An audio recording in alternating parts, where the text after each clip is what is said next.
안녕하세요. 닥터 유태호입니다. 오늘의 주제는 자해완치 부모 자녀 훈련입니다. 내용이 좀 많아서요. 1부, 2부 이렇게 나눠서 하겠습니다. 오늘은 1부입니다. 오늘은 자해란 무엇인가? 두 번째, 자해라는 아이도 힘들겠지만 부모가 힘듭니다. 부모의 힘듦. 세 번째, 자해의 실체. 이게 도대체 진짜 뭔가? 그리고 자해를 하는 내 아이의 심리에 대해서 먼저 말씀드리도록 하겠습니다. 자해라는 거는요, 말 그대로 내 몸에 손상을 입히는 거죠. 그래서 제일 흔한 게요, 커터 있죠? 연필 깎는 커터. 그 커터로 내 팔에다가 팔을 긋는 겁니다. 네, 그래서 요거를 갖다가 영어로 리스트 컷, 제일 많이 긋는 데가 손목이거든요. 리스트 컷이라고 합니다. 아니면은 아이들의 은어로 팔찌라는 말을 써요. 그래서 손목을 갖다가 삥 눌러서 긋잖아요. 예, 그럼 팔찌 모양이 되잖아요. 그래서 이걸 또 팔찌라고 하죠. 그래서 이제 커터를 사용해서 상처를 내는 게 이제 제일 흔하고요. 대개 다 팔이죠. 두 번째가 바늘을 사용을 합니다. 바늘을 사용해가지고 왜 이제 우리가 손가락을 딴다 그러잖아요. 뭐 복통이 있거나 그러면 손가락을 따서 이제 피를 내잖아요. 이걸 갖다가 비슷하게 하는 거죠. 그래서 이렇게 하는 걸 갖다가 찔러서 피를 내는 거를 사혈자해. 이것도 이제 우리 아이들이 쓰는 은어입니다. 사혈자해 이렇게 얘기하기도 하고요. 또는 이 바늘을 가지고 이렇게 이제 뜹니다. 꿰매듯이 뜨거든요. 네, 그래서 상처를 내죠. 그러면 이제 우리가 꿰매는 같은 그런 모습이 됩니다. 그래서 이걸 또 바디 스티치 이렇게 얘기하기도 합니다. 담뱃불로 지지기도 하고요. 아니면은 손톱, 손톱으로 상처를 냅니다. 아니면 물어 뜯기도 하고요. 이렇게 상처를 내기도 하고요. 또 어떤 경우에는요, 벽에다가 머리를 박습니다. 네, 그래서 이제 상처를 내기도 하고요. 자기가 치기도 하고요. 또 이런 경우도 있어요. 약을 갖다가 집에 있는 약을 갖다 막 입에다 털어넣습니다. 네, 나를 갖다가 해치려고 하는 거죠. 이것도 이제 자해의 하나라고 할 수 있습니다. 도대체 누가 자해를 할까요? 네, 말 그대로 청소년이고요. 그 중에서도 중학생입니다. 중학생들이 제일 많이 그러고요. 빠르게는요, 초등학교 뭐 3, 4학년, 늦게는 청년까지, 그래서 한 12세에서 24세 아이들과 청년이 이제 자해를 합니다. 물론 나이 들어서 하는 경우도 간혹가다 있기는 합니다. 네, 이렇게 이제 내 아이가 자해를 하면은요, 뭐 아이도 힘들어요. 그렇지만 사실은 부모가 더 놀라죠. 네. 그래서 이제 처음 발견하잖아요. 그리고 피를 보고 상처를 봅니다. 예, 그러면은요, 얼마나 놀라겠어요? 근데 이게 자세히 보니까요, 이게 또 처음이 아니에요. 벌써 여러 번 그랬어요. 부모가 발견할 때까지는요, 벌써 여러 번 그랬거든요. 그리고 또 이게, 내가 직접 발견한 것도 아니고요. 학교 선생님이 알려준다든지, 아니면 학원 선생님이 알려준다든지, 이게 남을 통해서 알게 돼요. 예, 그러면은 이제 더 힘들어지죠. 먼저 놀라고요. 두 번째는 정말 이게 어쩔 줄 몰라 합니다. 이게 도대체 뭔지, 예, 그리고 뭐, 여러 가지 이제 감정이 올라오죠. 뭐, 실망감, 배신감, 좌절감, 뭐, 죄책감, 네, 이런 것들이 올라옵니다. 네, 힘든 상황이죠.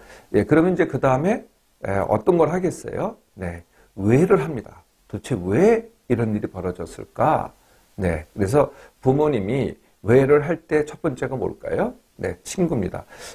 친구를 잘못 사귀어서, 네. 또 두 번째가, 이제 보통 다 이제 이렇게 인터넷을 하잖아요. 스마트폰을 하고, 그러면 SNS를 합니다. 그래서 이게 또 SNS나, 아니면은 인터넷의 영향이 아닌가. 그렇지 않아도 자해 SNS라는 게 있거든요. 또 자해에 대한 인터넷이 있습니다. 뭐 이런 걸 보고 그런 거 아닌가. 또 이 자해에 대한 노래도 있어요. 자해에 대한 만화도 있고요. 자해에 대한 또 사진도 있습니다. 이런 거에 영향을 받아서 그런 거 아닌가 이렇게 생각하기도 하고요. 또 병이 있어서 그런 게 아닌가. 이건 이제 몸의 병은 아니겠죠. 마음의 병이 있어서 뭐 우울증이라든지 아니면은 뭐 성격 장애라든지 뭐 이런 병이 있어서 그런 거 아닌가. 또 이렇게 오해를 합니다. 그리고 또 한 가지 하는 게 있죠. 내가 뭘 잘못했을까? 내가 과거에 뭐 잘 돌보지 않았을까? 되게 이제 직장을 다니는 엄마들이 이런 생각을 많이 합니다. 직장을 다니면서 내가 아이들한테 소홀해서 이런 문제가 생기지 않았을까? 이렇게 생각을 하죠. 어쨌든 그래도 참 받아들이기가 힘듭니다. 왜 그러냐면요. 참 받아들이기 힘든 게 이 집안이 뭐 분란이 없어요. 유복한 가정이거든요. 그리고 애도 모범생이었어요. 네. 그리고 뭐 이렇게 내향적이거나 뭐 이러지도 않아요. 외향적이에요. 그리고 부모하고도 가족하고도 대화가 잘 된다고 생각을 했어요. 부모가 보기에는 전혀 문제가 없거든요. 예, 그러니까 이게 받아들이기가 굉장히 힘든 거죠. 이렇게 받아들이기가 힘들면은, 그 다음에 어떻게 하겠어요? 네, 예. 그래서 당장 자해가 제일 큰 문제니까 자해를 못하게 하는데 집중을 합니다. 1번. 네, 그래서 첫 번째는 이제 감시를 하죠. 자해를 할까봐 전전긍긍하고 밤에 주로 많이 자해를 합니다. 혼자 있을 때 자꾸 감시를 합니다. 두 번째는 자해 기구를 자해하는 그 커터라든지 뭐 바늘이라든지 이런 거 갖다가 빼앗죠. 다 찾아가지고 일일이 빼앗습니다. 세 번째는요, 아까 이제 도대체 왜 그럴까? 왜 이제 답이 이제 뭐 친구라든지 아니면은 뭐 SNS라든지 이렇게 이제 판단을 하잖아요. 예, 그러면은 이제 그거를 차단하려고 하죠. 네 번째는요, 병 때문에 그랬다. 이렇게 판단하면은 이게 자해가 문제가 아니고 병이 문제다. 이렇게 생각을 해서 병을 고치는 병원에 데려를 갑니다. 네, 이게 이제 보통 부모가 하는 대처 방식이 되겠죠. 이렇게 부모한테 충격을 주는 자해의 실체가 뭘까요? 이 자해는요, 이미 아까도 이게 처음이 아니라는 거거든요. 처음 발견했을 뿐이지 이미 진행됐다는 겁니다. 그리고 앞으로도 진행될 겁니다. 보통은요, 3 내지 6개월입니다. 보통은요. 그런데 이제 자해라는 건 증상이죠. 증상을 일으키는 원인이 있거든요. 그 원인이 그대로 있잖아요. 해소되지 않잖아요. 네, 아이의 입장에서, 내 아이 입장에서. 그러면 이게 지속이 됩니다. 몇 년이 될 수도 있다는 거죠. 아까 제가 나이 들어서 그럴 수도 있다 그랬잖아요. 네, 그렇게 지속되기도 합니다. 네, 그래도 다행인 거는요, 이 상처가 얕아요. 예, 그래서 이제 나중에 잘 아물잖아요. 그러면은 별로 상처를 안 남깁니다. 대부분이 다 그렇습니다. 네, 처음에는 이제 피가 나니까 굉장히 큰 상처 같지만은 이렇게 상처를 이렇게 크게 남기지 않는다는 거예요. 두 번째는요, 그래도 잘 드러나는 곳이 아니에요. 잘 안 보이는 곳에다가 자해를 하거든요. 네, 그래서 그렇게 남보기에도 외모상 그렇게 큰 문제를 일으키지는 않는다는 거죠. 물론 가끔 가다가 심한 상처를 내기도 합니다. 그러면 이제 병원 치료를 받기도 하는데요. 병원에 가서 이렇게 꿰매기도 하죠. 이런 경우는요, 그렇게 흔하지는 않습니다. 굉장히 드문 경우죠. 또 이제 부모님들이 당연히 걱정하는 것이 이게 자살로 이어지지 않을까, 자해가 자살로 이어지지 않을까. 자해 자체는 병이 아니고 증상입니다. 그러니까 증상이 자살이라는 병으로 이어지지 않습니다. 예, 그렇게 되는 건 아니고요. 자해를 일으키는 원인, 이게 해소되지 않고 그대로 있잖아요. 그게 더 커지잖아요. 네, 그러면 그게 자살을 일으킬 수도 있죠. 네, 자해가 자살은 아니라는 겁니다. 이게 이제 자해의 실체인데요. 도대체 자해를 왜 이게 부모로서는 도저히 이해가 안 되죠, 이게. 이게 도대체 어떻게 상처를 낼까? 이게 고통인데, 이거 어떻게, 이렇게 상처를 낼까? 이 자해를 하는 심리가 뭘까요? 네, 이 첫 번째가 뭐냐면은, 억압된, 네, 또는 굉장히 그냥 가득 찬 감정, 또는 좌절감, 또는 무가치감, 이거에 대한 해소입니다. 한마디로 얘기하면은, 네. 그래서, 그 순간에 아싸합니다.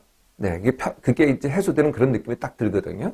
네, 그래서 이걸 뭐라 그러냐면은 진통제라 그러고 또는 뭐 안정제라 그러고 내 스트레스를 풀 수 있는 유일한 방법 이렇게 표현을 합니다. 그게 그 순간엔 또 해소가 된다는 겁니다. 네, 그래서 내가 살아있구나. 네, 이런 거를 느끼게 된다는 거죠.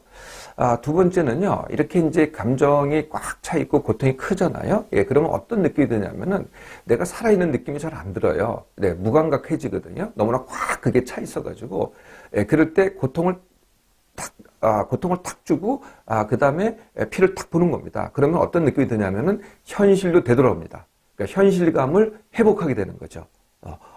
내가 정말 살아있구나. 네, 이런 느낌이 든다는 거예요. 그동안은 어떤 느낌이냐면 내가 아무것도 할 수 없었어. 이런 느낌이었는데, 예, 그래도 내가 뭔가 할 수 있어. 물론 이제 이게 자기를 해하는 방법이긴 하겠지만은 내가 할 수 있어. 라는 자기 통제감도 회복이 된다는 겁니다. 이게 이제 두 번째 이유고요. 세 번째 심리는 뭐냐면은 나는 잘못을 많이 했어. 예? 나는 벌을 받아야 마땅해. 내 죄책감에 대한 나에 대한 처벌입니다. 내가 고통을 갖다가 나한테 주는 거죠. 처벌하는 겁니다. 너는 이래서 마땅해. 이런 고통을 받아서 마땅해. 라고 해서 자신을 처벌하는 겁니다. 자, 여기까지 이렇게 시작이 되는데요. 그 다음에는 어떤 일이 벌어지냐면요. 이게 반복이 되잖아요. 네, 반복이 되면은요. 처음에 이게 고통이었어요. 네, 그런데 이 고통인데 이게 나중에는 쾌락이 됩니다. 쾌감이 되거든요. 이것도 좀 이해하시기가 힘들지 모르겠는데요. 우리가 이제, 번지 점프 같은 거 하잖아요. 이게 처음에는 얼마나 큰 고통이에요. 근데 짜릿하잖아요. 이게 쾌감이라는 거죠. 그래서 고통과 쾌감은 사실은 동전의 양립입니다. 같은 거거든요. 네, 그래서 쾌감이 되다 보니까 또 반복하게 되고요. 또 이런 것도 있어요. 근데 정작 그래서 이제 쾌감을 느꼈어요. 근데 결과를 보니까 네, 피를 보게 되고 또 상처를 보게 되잖아요. 예, 그러면은 우울해집니다. 또 내가 왜 이런 짓을 했지? 하지 말았어야 되는데 아니면 또 잘못했구나 죄책감을 느끼게 되죠. 네, 그러면은 또 그렇지 않아도 마음이 힘들었는데 다시 또 힘들어집니다. 그러면 어떻게 되겠어요? 이거 합치면은 그래서 반복이 되고 악순환이 되는 겁니다. 이제 이게 자해인데요. 이거랑 비슷한 게 있습니다. 옛날에는 이것도 자해라 그랬는데 그게 뭐냐면 머리털 뽑기입니다. 머리 뽑아서 뭘 갖다가 목을 갖다 입으로 씹어서 먹기도 하고요. 이게 머리털 뽑기죠. 발모광이라고 합니다. 아니면은 손톱 물어뜯기. 이렇게 자기적으로 물어뜯습니다.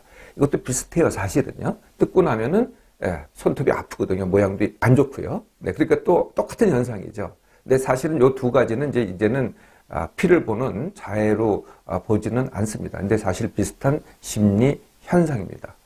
그런데요, 이렇게 머리털 뽑기하고 손톱 물어뜯기하고 자해하고 다른 점이 하나 있기는 해요. 머리털 뽑기, 손톱 물어뜯기는 보통은 남한테 잘 알리지 않습니다. 그런데요, 자해는요, 공유하는 경향이 많다는 거죠. 그래서 나의 자해를 갖다가 남한테 조금은 알리고 싶어 해요. 네, 그래서 이제 이걸 갖다 뭐라 그러냐면은 그걸 갖다 사진을 찍어요. 네, 그러면 사진에 보면은 그게 끔찍하잖아요. 이게 상당히 자극이 됩니다. 그래서 이걸 뭐라 그러냐면은 자해 인증 사실이라 그래요. 네, 이걸 갖다가 어디다 올려요? 네, 요새 그래서 이제 SNS가 많이 등장을 하죠. 예, 대표적인 SNS가 인스타그램이라는 겁니다. 인스타그램은 이제 사진을 공유하는 SNS거든요. 그러니까 거기가 이제 제일 많고요. 뭐 트위터도 요새는 하고요. 페이스북도 하고요. 네, 이런 걸 통해서 이제 인증샷을 날리죠. 남한테 알립니다. 거꾸로 그거를 보고요. 내가 남의 자해한 것을 보고 내가 공감을 합니다. 그리고 따라하기를 합니다. 그리고 또 이렇게도 합니다. 친구가 자해를 해요. 도대체 그 친구하고 공감하고 싶어요. 도대체 어떤 느낌일까? 제가 왜 저럴까? 이 친구하고 내가 정말 잘 지내고 싶은데 그래서 그 느낌을 갖다 공유하기 위해서 내가 또 자해를 합니다. 이게 따라하기가 되는 거죠. 또 세 번째는요. 나만이 아니다를 확인하려고 합니다. 예, 그러니까 이게 또 공유가 됩니다. 네, 그리고요. 아까 잠깐 말씀드렸지만은 그 자해 관련 노래도 있고요. 자해 관련 영상도 있고요. 자해 관련된 이렇게 사이트도 있고요. 이런 데를 아무래도 찾아 나서게 되죠. 이게 다 공유입니다. 자, 1부에서는요. 자해 그리고 부모의 힘듦, 세 번째 자해의 실제 그리고 자해를 하는 심리에 대해서 말씀드렸고요. 2부에 대해서는 자해의 원인 그리고 관치 훈련에 대해서 이어가도록 하겠습니다.